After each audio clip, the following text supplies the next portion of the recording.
Hello viewers বন্ধুরা, কেমন আছো? আমরা এসেছি মার্জেন্ট ভাইয়ের বাড়িতে।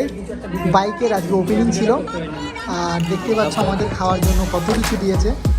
তো এখন জাস্ট আমরা ব্রেকফাস্ট করছি স্যুট দিয়ে, যেটা কি আর কিছুক্ষণ পরে আবার বলছে কি যে বিরিয়ানিও রয়েছে। তো আমাদের সাথে অনেকজনই রয়েছে, তো আমরা এক টেবিলে 6 জন বসে রয়েছি। তোমাদেরকে গোলাপ জামুন দিচ্ছে বন্ধুরা, আর আমরা একসাথে 6 জন রয়েছি এক ডাইনিংয়ে। আর আমাদের পাশের ডাইনিংয়ে রয়েছে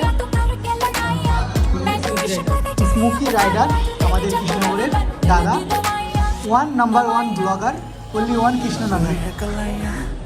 সেরকম কিছু না, নো দাদা, এটাই চেষ্টা করছি যতটা ভালো লাগানো যায় তোমাদের সাপোর্টে চাই। তো আমাদের খুবই ভালো লাগে দাদা, আর আশা করছি আগে আরও সবার ভালো লাগবে। তো এখানেই ব্লগটা শেষ করছি, তো তোমাদের জন্য বাইরে।